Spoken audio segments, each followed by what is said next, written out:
औज़ुबिल्लाहि मिनश्शैतानिर्रजीम बिस्मिल्लाहिर्रहमानिर्रहीम। नाज़रीन, हमल रोकने के लिए या हमल की रुकावट के लिए आपको दूसरा एक नुस्खा और बता रहे हैं। पहली वीडियो में हमने एक नुस्खा बताया था और दूसरा भी ये नुस्खा आपको बता रहे हैं। ये भी कुदरती है, इसका भी कोई साइड इफ़ेक्ट नहीं है। आप घर में इसे आसानी से तैयार कर सकते हैं और इसे आप जब चाहें आप इसे इस्तेमाल कर सकते हैं। लिहाजा इसमें जो चीज़ें इस्तेमाल होती हैं वो आप ज़रा समाअत फरमा लें। सफ़ूफ, चतरा 3 माशे, गुड़ 1 तोला और सरसों का तेल 2 तोला। ये 3 चीज़ें हैं, कोई और 4-5 चीज़ें नहीं हैं, सिर्फ ये 3 चीज़ें आपने लेनी हैं और इनको आपस में आप मिला लें अच्छी तरह से।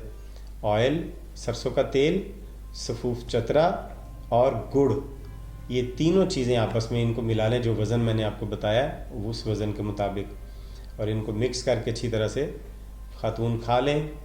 इंशाअल्लाह वल अज़ीज़ आप ये कुछ दिन तक आपने ये खाना है, 2-3 दिन तक, तो आप हमल को रोकने में कामयाब हो जाएंगे। और जब आपको ज़रूरत महसूस हो तो आप इसे छोड़ देंगे।